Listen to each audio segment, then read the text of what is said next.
is your Walt Disney World picture phone operator. How may I be of assistance? Remember how easy it was to learn your ABCs? Thank the Phoenicians.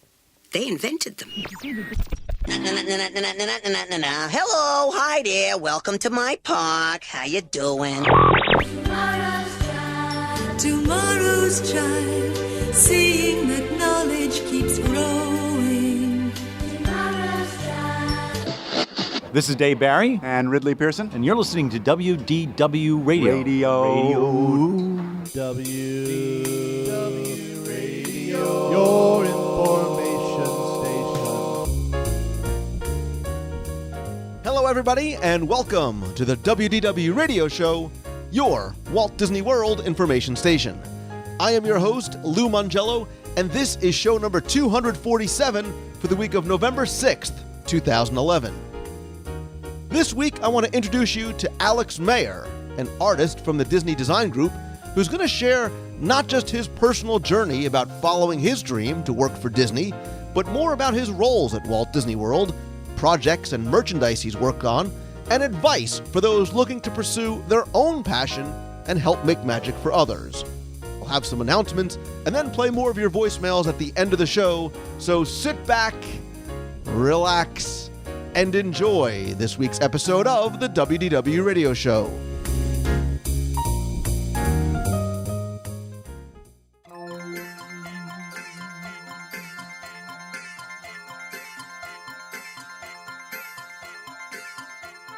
As Disney fans, our appreciation for the parks and even the films goes beyond our enjoyment of the attractions, the visuals, and even the specific experiences. And in fact, we love it so much that we want to show and share and take home memories of that experience.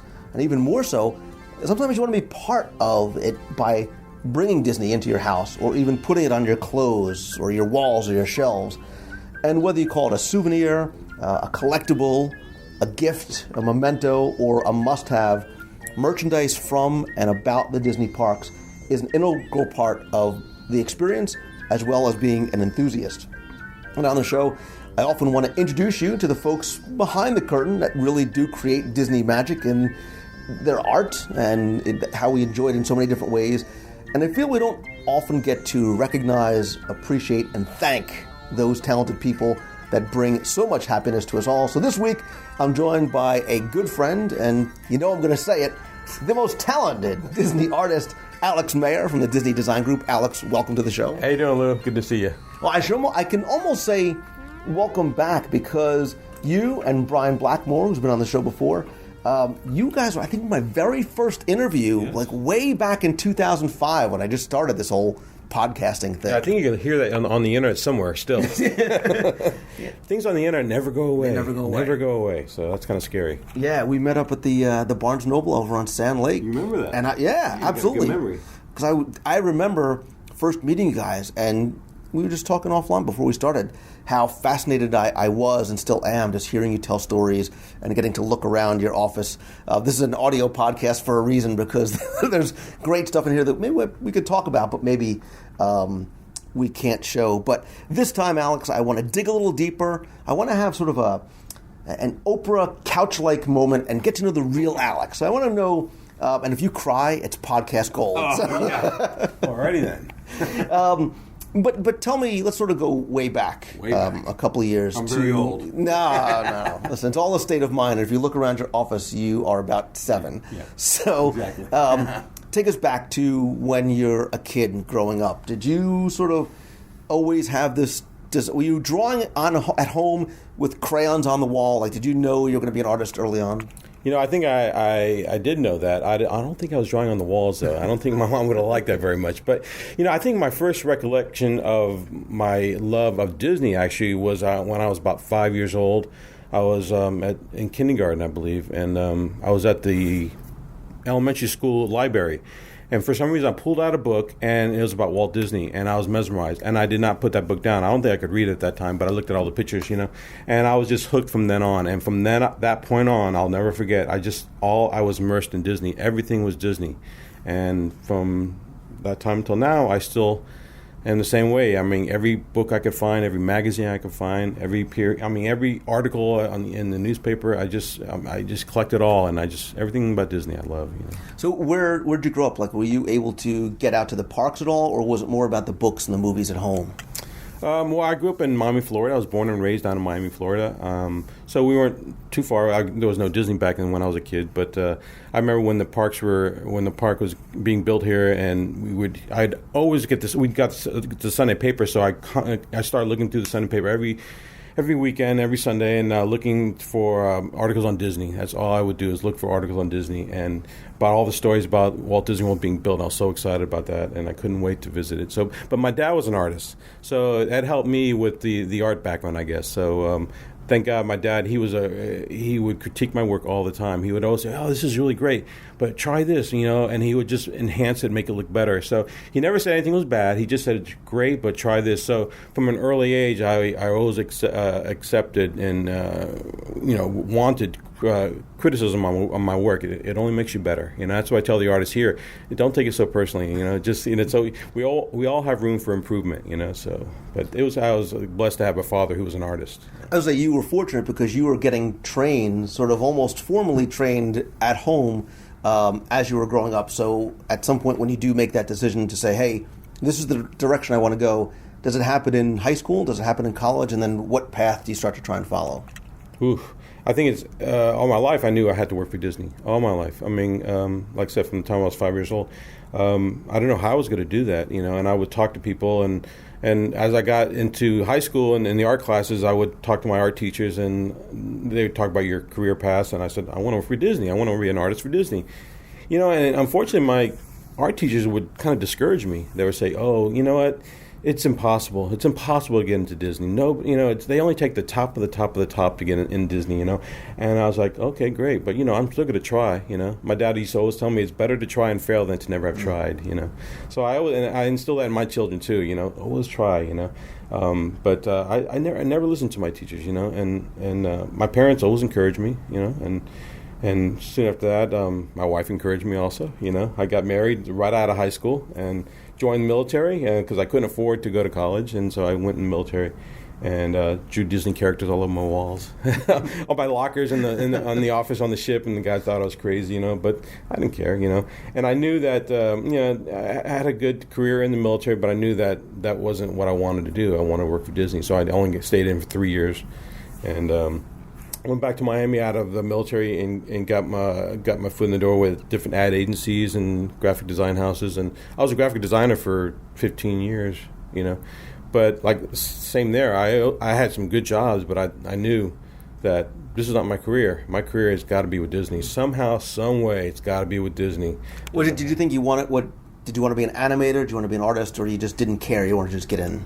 I thought I was going to be an animator because I didn't know there was any other art. I just thought, you're an artist, you draw, well, you're an animator, right? And to this day, I'm a character artist, but people still call me an animator, and I'm tired of correcting people. I'm not an animator, I'm a character artist, People, they don't understand the difference. I go, well, what's the difference, So I just, I'm a character artist, but so I thought, I had to be an animator. So I got every book I could find also on animation. And learned a lot about animation, through high school and stuff like that, and also did some of it in the military. So I thought that was my path, as to be an animator, but didn't quite work out that way. Actually, I came up to Disney. I used to come up from Miami. We come up every month, to come to Disney World, and I used to talk to people all the time here at Disney. And the main thing that people said was, you have to be here, you have to live here, because you get to know people. Mm-hmm. And inevitably you're going to meet someone who works at Disney, to get your foot in the door. So I used to walk up to that casting center all the time and see what there was available, because at this point I wanted to just get into Disney. I just wanted to get into Disney because I heard once you're in Disney you could find a job where you really want to be once you're in. So I would walk up that long pathway, that long the ramp up to see the Disney hiring gods, It was like, and I'd always look and see what was available, for jobs, and but like I said, I wasn't living there. We'd go come up on vacation and stuff, and so finally decided, let's just move here. my wife said, let's just move here. You want to work for Disney? Let's move here. And I, like before that, I used to always send resumes up, and I'd always get rejection letters and things like that. But so she just, let's move up. So I left my job. I was an art director at a college down in Miami. I quit that. My wife quit her job. She was a banker, and so she quit that job, which was a really good job. And we had 2 little children, and we moved up here, and we didn't have any work. We didn't have any jobs, and people thought we were really, really crazy. Except my parents encouraged me, and they said, "You're doing the right thing," But everybody else thought, "What are you doing? You got a family. You have, you have to make money, So that's what stopped me from coming up much earlier, because I didn't have a job up here, But we just decided to take that risk. Yeah, it's all about taking leaps of faith, and Yes. I certainly know the importance of having a supportive spouse and parents when it comes to doing that. But everybody's sort of path to getting to Disney is different, and you literally were knocking on the door. I mean, you literally went up to casting and knocking on the door, and I'm sure that's a question you get, and for some reason I get. I think because they hear guys like you and Brian and Mark on the show, they say, "Well, how do I do it? I'm an artist. I've been drawing for years. What do I do?" I think there is no right path, but if there's a piece of advice that you give people. Oh, goodness. That's hard, because I think all of us, if you talk to all of us, like you're saying, we all had different ways of getting in here. I think it's a little more difficult these days. Pretty much the ones we've hired within the last several years have been interns here from college. So they had that art degree, they had the illustration degree, and we brought them in as interns, and we see how they work for 6 months, and thank God we've been able to hire a few of them. So that's pretty much how it has happened the last several years. But when I first started 20 years ago, we didn't have that internship. We didn't have any of that stuff. So we just got a hold of the manager at the time, who was Mark Seppola, and he agreed to see my work, and I came in and showed him a couple of drawings of Mickey Mouse, and I remember it was Jessica Rabbit, Roger Rabbit, Mickey Mouse. I drew those 3, and he liked what he saw, and he says, "I'm going to give you some tests." He gave me a test to do, and he gave me a Figment to do. That was my first piece. I'll never forget it. He just asked you to draw a Figment and bring it back to him. Yeah, he gave me some model sheets on Figment, and he says, "We want to kind of make Figment look a little younger, a little bit more youthful looking. So can you do that?" And I said, "Sure, I can do it."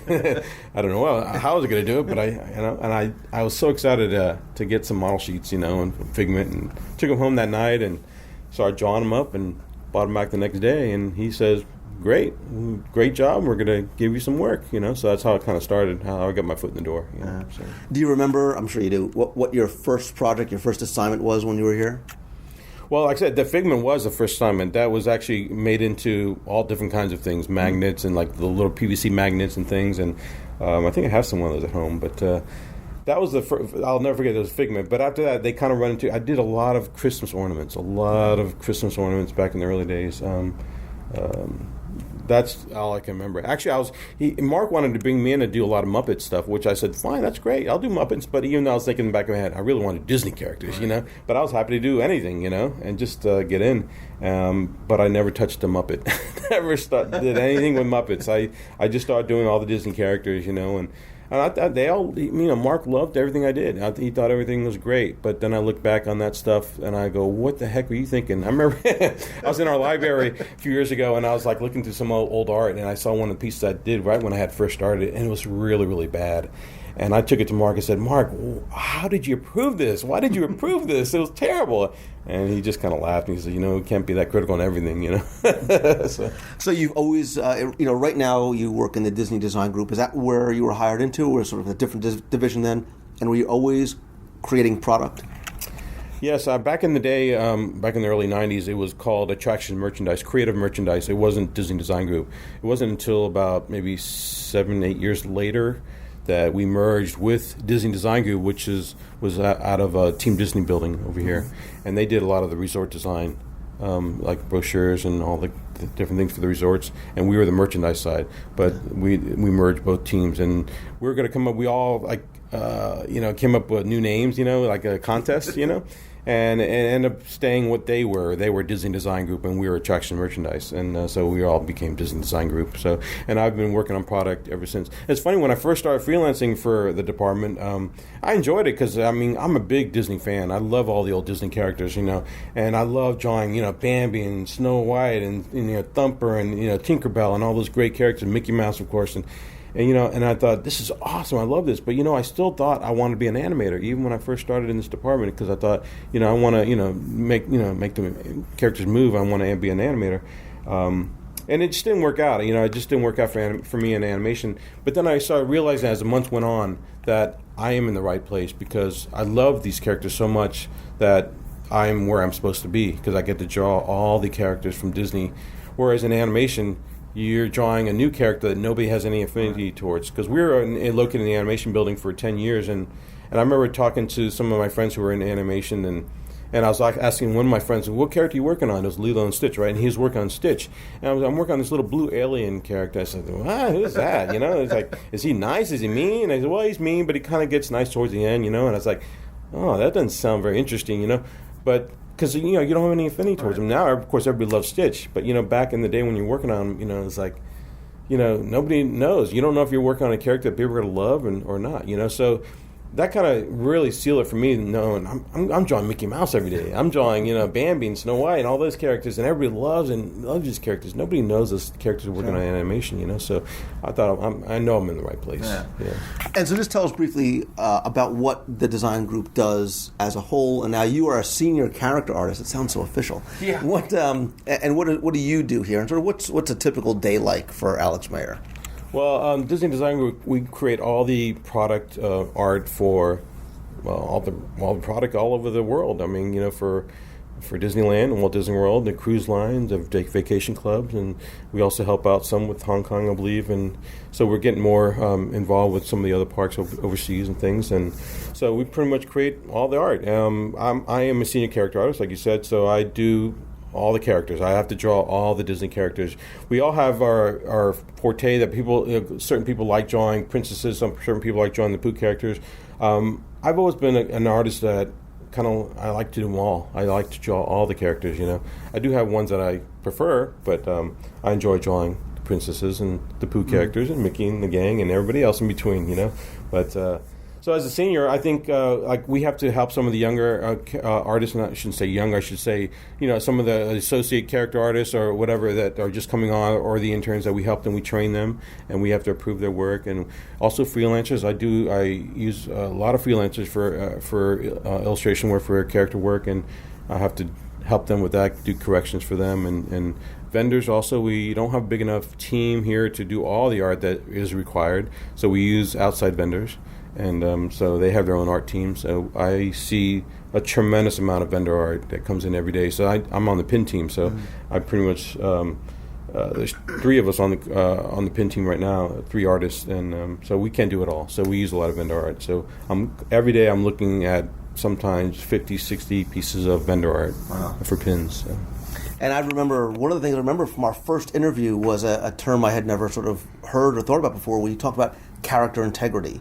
And things like, Mickey Mouse, especially being Mickey Mouse, has to look a certain way. And we sometimes, as guests, lay people, may think that Mickey might look like Mickey. But so many of those subtle differences, I guess, that you're able to impart on those people that are coming in that maybe we're drawing Mickey at home.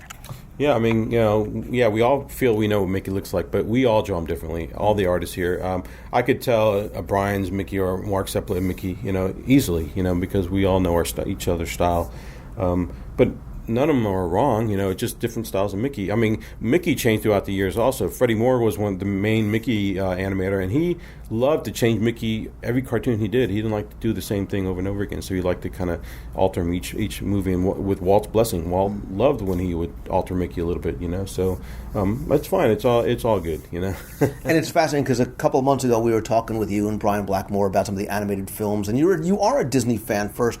And it was amazing, it was just fascinating to me to hear how you're able to look at a film and know what Disney artist did what because of those subtle differences, whether it was, a Milt Kahl award, whoever it was, just by looking at it. Yeah, it is. After you get to know a lot of these, I would say, are the legend, the Disney animation legends. I mean, you get to know their styles and stuff, and we just know from experience who did what, and you could tell. In one sequence, you can see, like in Baloo, you could see where Ollie animated him, and all of a sudden, that's Frank's animation, So it just you get used to it. But there's There are there's some scenes that I don't know. I don't know who did what. Like in Brave Little Tailor, there's a sequence when Mickey goes up and to the princess and the king, whatever, and he said he kills him with one blow, whatever. They killed the giant, whatever he can do with what. I don't know exactly how it goes, but I always thought that was a Freddie Moore, and no, that's Frank Thomas that did that. So there's just scenes that I would have known if I didn't read about it. Is there an artist, some of those legendary artists whose work you admire or respect or sort of influenced you most? Oh goodness, I'm such a big Disney fan, and I'm such a fan of all the old animators that it's hard to choose one. Of course, we all talk about Mulcahy being the best animator, but I think Mark Davis, and I love Frank and Ollie. So I'm going to name them all because I love them all. And I it's like children. You can't. Yeah, I love Freddie Moore's stuff. And he was amazing. But Bill Justice, he wasn't one of the 9 men, but he was a good friend of mine, and I love Bill's work, and he was just a great guy. So.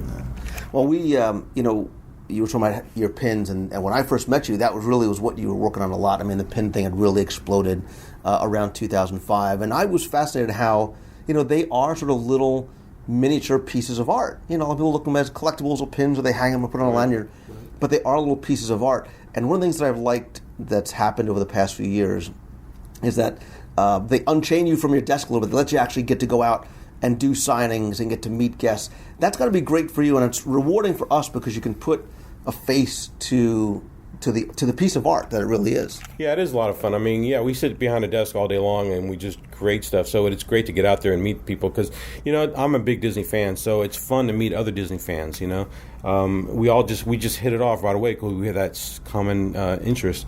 So sometimes it gets kind of crazy at signings at some of these events because the lines get pretty long, and I like to talk to everybody. And sometimes some of the managers, I was like, okay, move it on. But it's like I like talking to the people because we all have that same interest, So I always, love to find out what they like and what characters they like and where they're from and things like that. So it's a lot of fun. We always love going out and meeting everybody, And I know you were at the D23 Expo, and the lines were huge. You were like Johnny Depp at the Expo. Yeah. But do people ask you about specific pieces or how you drew it or technique or, oh, by the way, here's my portfolio? We get a lot of different kind of questions. People ask, how do you get in here and how do you do this? I want to be an artist. Or, oh, my daughter's such a great artist, or my son's such a great artist, or my niece or nephew. And I encourage people to send their work. I'll give them my card or something, tell them send them work, and I'll look at stuff. I'll look at people's work and stuff. So it's always a lot of fun. So I try to encourage people as much as I can because I only got encouragement from my parents, but nobody else. And, you've gone from doing pins to some vinyls to lots of other different merchandise over the years. Is there something that you enjoy doing most? Is it the sort of two-dimensional pins, or is it a three-dimensional thing, or pieces of art? And I can't ask you, but I'm going to. Is there something over the years that has maybe a special meaning for you, or like your favorite child? You won't really admit that you have a favorite child, but deep down you do. Is there something that you're like, this is one of the things I'm most proud of doing? Oh, goodness. There's just so many things I've done over the years. And, like you said, pins they're fun because they are like pieces of art. Some people say, oh, what a waste of talent. You're just drawing these tiny little pins. But, I draw them, an 8.5 by 11 or 11 by 17 paper. And I draw them nice and large. And, they're reduced down that size. But it doesn't mean that we don't draw it or we don't put the detail into them or the thoughts into them. They're like little stories in a lot of these pins, So we put a lot of effort into them. And that's the most difficult thing is coming up with new ideas all the time. I've been doing pins for over 10 years now, so it's always a challenge to come up with new ideas. But as far as a favorite thing, it's hard. I love doing Walt. I'm a big Walt fan, so I'm big. I love doing Walt pins, so I'm always taking on those. Doing Walt pins. Anything that has like some little subtle things that has to do with Walt that maybe people don't realize. Like I did a pin for Disneyland. It was a jumbo pin. It was Mickey and Minnie sitting in popcorn.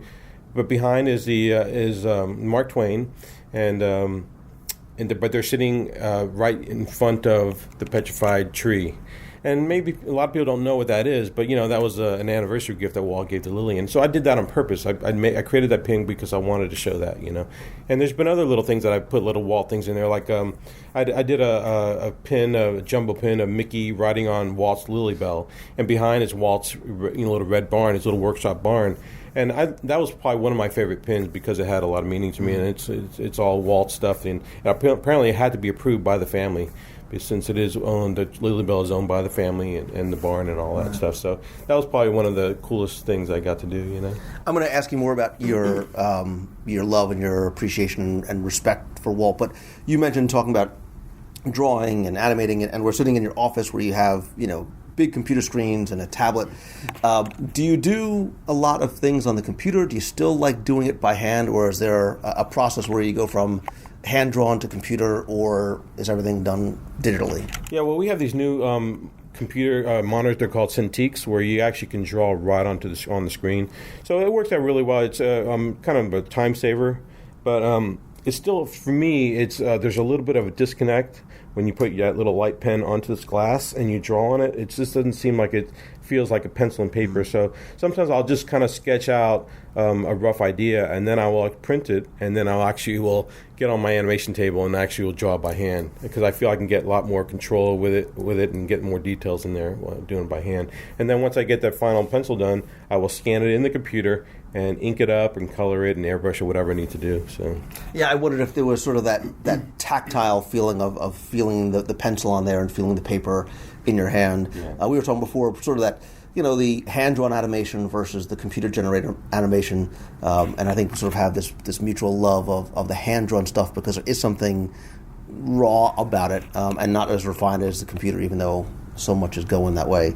But let's talk about your love of Walt, and that was one of the things that both you and Brian had expressed when I first met you guys, was this fascination with Walt, respect for Walt, his legacy and history. And you guys actually do presentations on him as well.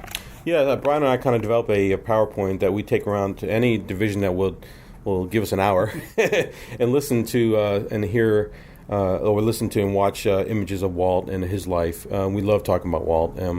We like I said, we go around and we do this like hour-long presentation. It's like starts from the time when he was born up until pretty much the time when he passes away, and talk about his whole life. And it's just like a visual PowerPoint, so it's a lot of fun. We've done it for some of the Disneyana clubs and stuff, and pretty much like I've done it for legal department here and research and development and a lot of different divisions of the company. So it's a lot, it's a lot of fun. So I'm always telling people, if you want to do a little brown bag lunch and learn thing, I'm there, So why do you think it's? I mean, I think certainly for an artist it's important to know. But why do you think it's important for everyone in the company to sort of understand that legacy of Walt and not maybe have that disconnect from who the person was?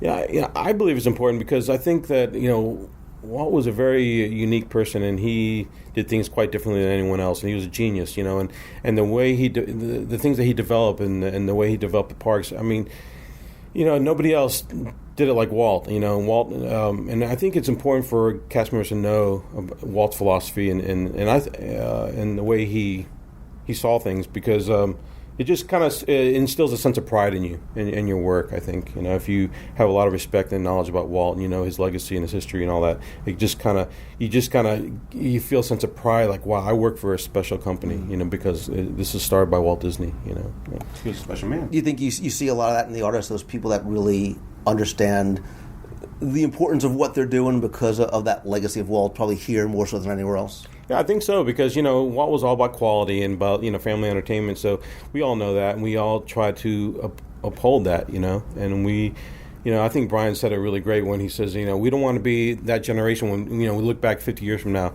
We don't want to be that time during the period of Disney where they think, oh, they messed up during that period of Disney history. We want to uphold that legacy. We want to keep it going for the next generation. Yeah. And yours is very authentic. I mean, you guys, you literally make the pilgrimage out to Marceline, and you know the people there very well, and you've done presentations. So it's not like your history of Walt is something that you get out of a book. You get it from being there. You go to the Carolwood. Yeah, actually, I'm like I said, when I get involved in something, I really immerse myself. So I learned about Walt from an early age, reading books, but then I wanted to visit these places. So I've made trips to Chicago, where he was born. I've seen the house where he was born in, and the school that he went to there, his high school there, and also, of course, to Marceline, to Kansas City, and to all the different areas that Walt lived in. One of the biggest influences on Walt's life was Marceline. So I go to an event they have out there every year called Toon Fest. And it's in third weekend in September, and it's just a great town. And they bring in cartoonists from all over the country, and really famous cartoonists, and they do like a cartoon symposium, and it's just a great time. Great people. I always tell everybody that Walt is shining down on Marceline because it's such a wonderful, wonderful little town, and people just are so friendly there. You won't believe they're just so friendly. They're just so wonderful people. And I think I introduced you to a few of them at D23. They're just great people, and so I've also been to California many, many times, business and personal, and I always go to all the Walt sites and stuff. I do it like all the time, and I actually developed a trip. We call it the Heritage Trip for Disney cast members, where I take a group of 5 or 6 artists out. We're doing artists now because once we get through all the artists, we're going to start letting other people go. But I do a trip out there, and we meet with all our creative partners. That's why we're having all the artists go first. And we also, it's kind of mixture of a creativity trip, like a synergy trip, and a heritage trip. Mm-hmm. So we meet with all our creative partners like Walt Disney Imagineering, animation. We go to Family Live Entertainment that do all the Broadway shows around the world, and consumer products, and we meet every creative division out in the company out there in California, and we also mix it in with Walt's heritage. So we I take the group to Walt's houses and his first studio and different locations and things like that. So it was a lot of fun. You go to the little carousel in Griffith Park where Walt used to take his daughters, and I take them to the barn, which is right there at Los Angeles Light Steamers Club, is Walt's barn, and you can ride little trains. And so we do, and of course go to Disneyland. We kind of I give them a little walk in Walt's footsteps tour, take them to Walt's apartment, go to lunch or dinner at Club 53, things like that. So it's a great trip. It's a lot of fun. It's all immersive Walt trip. They're overdosed on Walt when they finish. But now that that the Disney family built a museum up in San Francisco, I want to actually include that in our next trip. We want to be able to go up to the museum and do that, and maybe stop Pixar for a couple hours. Yeah, just a normal trip to California. Go to Pixar. Go to Well, and speaking of Pixar, do you think somebody like John Lasseter has come in and brings that same, not comparing him to Walt, but he sort of brings that same sort of commitment to excellence and that same sort of philosophy, and really sort of embodies that Walt ideal? Oh, I think so. I think he's a huge Walt fan, and just like all of us, he's an artist and he loves the whole Disney legacy and things, and he's just a big kid. If you see his office, oh my gosh, we got him to go to his office. I mean, I was able to bring my wife and my kids one time to Pixar, and they got to go into John Lasseter's office, and sorry, John, if you're listening and you weren't there, but we got to go into your office, and it was awesome. There's just so many toys in that office. And I told my wife, I don't want you ever telling me I have too many toys, because this guy has a lot of toys. So after that, she's never said anything about the toys I have in my office at home, because he has more toys than I've ever seen in my life. Call them collectibles, and it doesn't seem like they're toys. Oh, yeah, okay, they're collectibles, yeah. And they're referenced, too. He's got the complete set of G.I. Joes, which I have some of them, but not all the ones he has. And he's got a whole wall full of trains. He's a big train fan, and I'm a huge train fan. So it's really cool. He's a great guy. He's awesome. Thank God we have John Lasseter. And you can see a lot of that, I think, the love, that genuine love that you have in some of the products that you create. And we always wonder, are some of those things that you want to design, or things that they say, hey, we need something for this? Because I know you did didn't you do a Disneyland 55th anniversary vinylmation? And we were just talking about Walt Disney World, some of the cool 40th anniversary stuff that you did too. Yeah, I mean, everything I create in my day-to-day job, I always try to do something that I would want, that I would like. I don't ever do. I hate this. I always try to draw something that I like. Sometimes when it's executed, the final product, it didn't come out the way I kind of envisioned it. But the art always has to be there. So I have a huge affinity towards Disneyland. So any chance I get to do Disneyland stuff is. I'm on it. Like I did a set of 5 vinyls for old attraction posters for Disneyland, mm-hmm. which I loved. And I just completed just saw a sample of one of my 9-inch for Walt Disney World for 40th. Can't tell you what it is. I'm not allowed. But I was so excited to finally see it, in my hands, the actual piece, which I'm excited about coming out. So I'm going to have to buy those, just like I bought the Disneyland posters. And, and I get to sculpt. I did the sculpts, these sculpts over here of an event at Disneyland. And, I always wanted to, do a sculpt for Disneyland, one of the events, so I got to sculpt that. So that was a lot of fun. So. Do you like working in the 3-dimensional models like that? Oh yeah, I mean sculpting is a lot of fun for me. I mean it's just like therapy. I could sit there and sculpt all night long watching TV. Just like a lot of fun. I did that whole sculpture here. I did the Mickey, the reporter Mickey. I did for an event at Disneyland, and I did that at home. I didn't have time to sculpt it here, so I just did it at home. Just kind of whipped it out in front of them while watching the game. Yeah, no exactly. And so when something like Walt Disney World's 40th anniversary comes up, do they say, Alex, we need you to do specifically A, B, C, and D, or Walt Disney World's 40th anniversary is coming up, go to town and show us what you got? Yeah, they pretty much kind of left it up to the artists to come up with the ideas. I mean, I've been around Walt Disney World since the 1971. I used to come all the time, and I remember the Orange Bird, and I remember a lot of the early attractions, Mickey Mouse Review, and some of these great things that are no longer there, the Swan boats, things like that. So I know when I created this merchandise for the 40th for the Florida project that we just recently had, I just went back to all that old stuff and just started kind of bringing it back. Some people are like, "What is that?" It's like, "Oh, this is great." I know you kind of helped me with some of the things you're talking about, the steel drum band and all that stuff. And we were talking about before the little statue you created of the old school D and Mickey Mouse and the Orange Bird. And I know a lot of people, especially who are Disney history fans and have been coming for the last 40 years, love seeing a sort of resurgence of the Orange Bird coming back. Yeah, I mean, he's great. I mean, he's a really well-designed character. He's very, very appealing. And I'm happy to see him coming back. I think you're going to actually see more of the Orange Bird. I like it. Not just with merchandise, but some you might see him in the parks, hopefully. And I'm not just saying that I'm just kind of guessing on that one because there's been a lot of talk about that. But hopefully you'll see more Orange Bird around in the near future. So. You're putting a smile on my face and probably a few other faces as well. All right, so you talked about the history. I'll ask you a couple of questions. So what do you miss most? What do you miss most here at Walt Disney World? Is it an attraction? Is it a show? A restaurant? Oh, goodness. Oh, man, that's a hard one. Oh, wow. Oh, gosh. All right, let's get this way. You are CEO for the day. You've got unlimited budget. You can bring back either Horizons, World of Motion, Mr. Toad's Wild Ride, or 20,000 Leagues Under the Sea. Wow. Well, I was probably bringing 20K back, but I have to say I love the Mickey Mouse Review.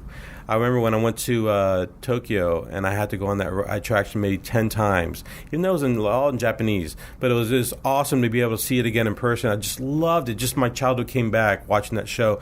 And, and I wished I would have come back because I did close at Tokyo and they didn't bring it back. But, like I was telling you earlier, Bill Justice was a good friend of mine, and he programmed all those characters. And he was, till the day that he passed, I'm sure he was upset that they took that out of Walt Disney World. And he had his reasons why he thought they took it away. But, I wish they would have brought it back. I mean, it was a great attraction. And I remember Bill told me a story that when Roy Sr., saw that attraction, he just loved it. And it was his favorite attraction. And he told Bill, this is the kind of attraction we should be doing here at Walt Disney World. And that was a big compliment from Bill, so... When it left Tokyo, there was a lot of nostalgics like myself who wondered, are they going to just take it and maybe bring it back here? All right, so not Alex Mayer the artist, Alex Mayer the fan, your favorite character? As a fan? As a fan. Gosh, I'm a Walt guy, so, Mickey's Walt and Walt is Mickey, so Mickey's always number one for me. But, I just love all the Disney characters. I love a lot of the obscure characters. Of course, I love Tinkerbell. She's awesome.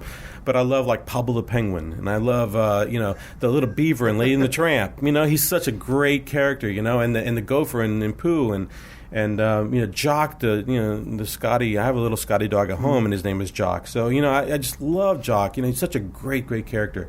There's just so many really cool, obscure kind of, characters you don't get to see, But I just love some of the those kind of characters. All right, as a fan, then, your favorite Disney movie?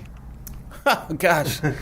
Yeah, as a fan, I think most fans love all Disney movies, I have to say, Lady and the Tramp, Sleeping Beauty, Old school, I like it.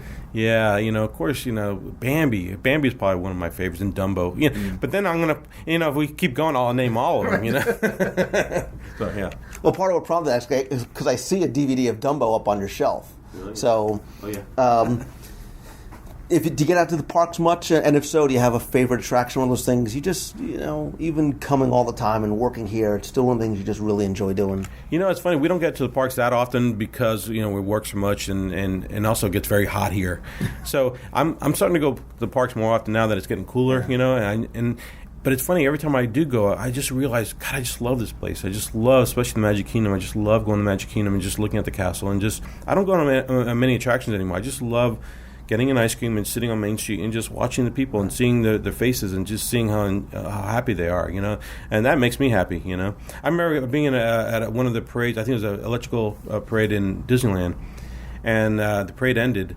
And I saw a mother and a daughter, and the daughter was probably in her 40s, and the mother was probably in her 60s or whatever. Older people, And they were hugging each other, and they were crying, and just hugging, and just like, isn't it wonderful, isn't it wonderful, And I was like, wow, that's the magic of Disney, It's just, that is totally amazing to me, to see that. It doesn't have to be little children. It could be at any age, And that's what I love about the parks, So it's just a lot of fun to go. And your passion and your enthusiasm is contagious, and you're smiling as you're talking, and it may not come through as much in audio, but it probably does, because you can see you truly love it. But you gave a lot of advice before, just sort of to wrap up. I think a lot of people want to be sitting or dream of sitting where you are, whether it's as an artist, as an animator, or as somebody who just wants to contribute because they love it so much. If you had a piece of advice for somebody, other than maybe just being passionate about it first, what would it be? Advice, just whatever you want to do, just learn as much as you can about that. Just if you want to be an artist, just just draw, keep drawing. I tell my daughter she's going to be an artist, and you got to draw all the time. Just keep drawing, and don't give up. Just persevere. It'll happen. You got to have faith, trust, and a little bit of pixie dust. Awesome. I love it. And if you, the listener, ever has the opportunity to go out to one of these events or Art of Disney or wherever he may be, you need to make sure you allot some time to go and visit and just run up and hug him, because he's a big hugger. Go up and hug Alex Mayer from the Disney Design Group, and when you see some of his work in the parks or maybe up on your shelf, hopefully you've come to appreciate it a little bit more. Alex, thank you so much for taking the time. Thank you for all the things that you've done too. You've contributed a lot. You've donated a lot to us for the Dream Team and stuff that we've been able to auction off for Make-A-Wish, so I'm grateful for that. I'm grateful for your time. I'm also grateful for your friendship, and I'm grateful too as a fan first, because what you do create are real works of art. Well, thanks for stopping by. It was fun. Thanks.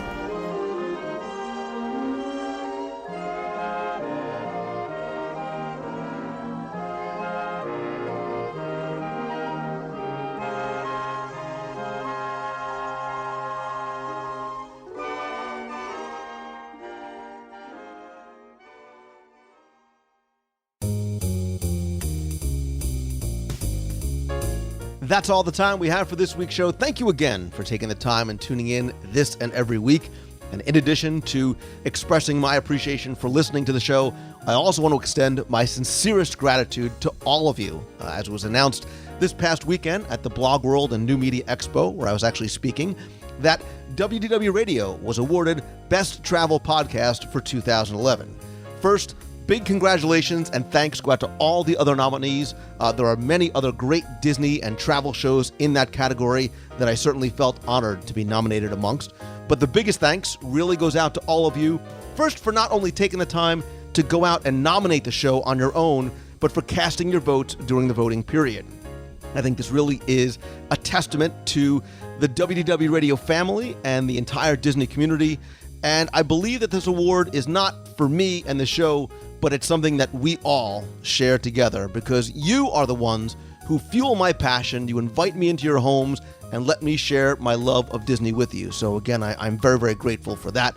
I also believe that this recognition is going to ultimately benefit the Disney community as a whole, and I think it's also going to introduce many new people to hopefully some of the other great Disney podcasts out there. I also think that the medium itself is on the threshold of even greater growth and reach to even wider audiences, and I'm very excited for what lies ahead for both WDW Radio and for digital content creation as a whole. So big thanks and congratulations again to all the other nominees, and my sincerest thanks to all of you, my friends. Again, I am humbled by this recognition. I'm grateful to all of you for your support and your friendship. And I am also thankful to Alex Mayer from the Disney Design Group. Again, please come by the website over at WDWRadio.com. Click on the show notes for show number 247. There you can leave your comments or questions you may have for Alex as well. And while you're there, explore the site, the daily blog posts, our contests, discussion forums, and lots more. If you want to interact with the show, you know I love for it to be a two-way conversation. Call the voicemail line at 407-900-9391. That's 407-900-WDW1. Or you can email me with any of your questions at lou@WDWRadio.com. Also remember to come by and chat and watch our weekly live video broadcast every Wednesday night at 7:30 p.m. Eastern, live over at WDWNewscast.com. There you can watch and discuss with other Disney fans and ask and answer questions about this week's Walt Disney World news, really make it an interactive conversation. If you can't make it live, that's okay. You can go to our YouTube channel, watch it on the WDW Radio blog, or catch the audio in iTunes as well. Like I said, when you come by the site, check out our discussion forums. Come join the community. Meet other Disney fans there or in person at our Meets of the Month in Walt Disney World and our other special events, like the WDW Radio cruise aboard the Disney Dream. We are now under the 1-year mark. We're going to take another cruise on the Disney Dream November 4th through the 8th, 2012. For more information and a free, no-obligation quote, visit WDWRadiocruise.com. We had a great time this past year. Really looking forward to it next year. And actually, our next Meet of the Month in Walt Disney World is going to be this Sunday, November 13th at 11 a.m. We're going to meet over at La Cantina de San Angel in Mexico over an Epcot Center's World Showcase. It is the last day of the Epcot International Food and Wine Festival, so we might as well go enjoy the final day there. We're going to meet over at the outdoor seating area of La Cantina over by the water. We'll hang out there for a while, maybe walk around Food and Wine a little bit as well. For more updates as the day goes on, you can follow me over on Twitter. I am at Lou Mongello. And again, no RSVP is necessary, but come by our Facebook page over at facebook.com/WDW Radio. And for more information about this and other upcoming Disney meets, visit DisneyMeets.com. Quick reminder about Celebrations Magazine. If you want to subscribe, order back issues, visit CelebrationsPress.com. There you can also pre-order our special limited edition deluxe holiday book. It's 120 pages of a hardcover book with hundreds of color photos, some behind-the-scenes stories about the holidays at Walt Disney World. The pre-order price is just $19.95 plus shipping. Again, you can find out more over at CelebrationsPress.com, where you can also download a free PDF version, a little sampler of what you can find inside each issue of Celebrations Magazine. Quick thanks to my partners and sponsors. Mouse Fan Travel is my recommended travel provider. It's who I use, and whether you're going to Walt Disney World, Disneyland, Disney Cruise Line, or Adventures by Disney, Becky Menken and her team of agents give you the best possible prices, all available discounts, an incredible level of personal service, all at no additional cost to you. Visit them over at mousefantravel.com. When you come to Walt Disney World, check out All-Star Vacation Homes. Maybe you want something a little bit bigger, a condo or up to a 7-bedroom home with multiple master bedrooms, pools, spas, game rooms, lots more. Visit them over at allstarvacationhomes.com. And if you want to stay right in the heart of Walt Disney World and enjoy the oh-so-incredibly comfortable heavenly beds, 17 world-class restaurants, lounges, the Mandara Spa, and lots more, visit swananddolphin.com. And as always, my friends, and you are my friends, whether we have met yet or not, if you like the show, all I ask is that you please help spread the word, let others know about it, tweet out that you're listening, share the links on Facebook or Google+, and please come by, rate and review the show over on iTunes. And please also remember that there is no time like right now. Don't wait for someday, because it never will come. So start pursuing your passion. Be positive and take a little leap of faith. And when you do, always keep moving forward. Thank you all again so very much again for the Podcast Awards, for taking the time to listen each and every week. It means so very much to me. I hope you guys have a great, great week this week. So until next time, see ya. Hi, Lou. This is Michelle from Ohio, and I just wanted to say it was so great to meet you. Last week at the Magic Kingdom, you were sitting there, and I got so excited when I seen you and walked up to you and realized you were on the phone, and I interrupted your phone call, but you were still so nice to get a picture with me and sat with me for a minute. And that really meant a lot to me, even though I rudely interrupted you on your phone. So I just wanted to say thank you so much. That was like one of the highlights of our trip to the kingdom. So now we're friends because we met. Thanks for everything you do. You're such a wonderful person. Thanks again. Bye.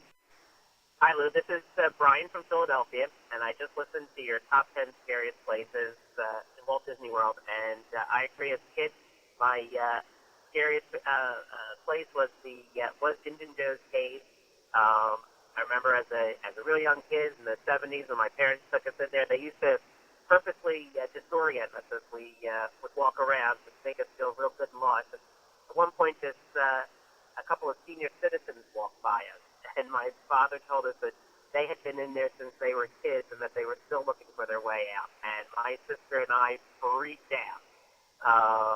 And that's probably my scariest memory of all time in Walt Disney World. But it was a great show, and looking forward to hearing more. Bye-bye. Hi, Lou. Hey, Lou. This is Lauren and Mike, and we're from Franklin Park, New Jersey, and we're just calling because we are visiting Disneyland. Now, I know it's not Disney World, but we've never been here, and we're on a belated honeymoon. We're having a great time. We've actually been following the touring plans, and they've been working out really, really well. Wait times are really up to date, and we're having an excellent time. And we just wanted to share that with you, and every time we miss something, we'll say, that's okay, because we're going to Disney World next year, so we'll catch it in Disney. But hope everything's going well. Thanks for everything you do, and we'll hope to see you soon. Bye. You've got a friend in me.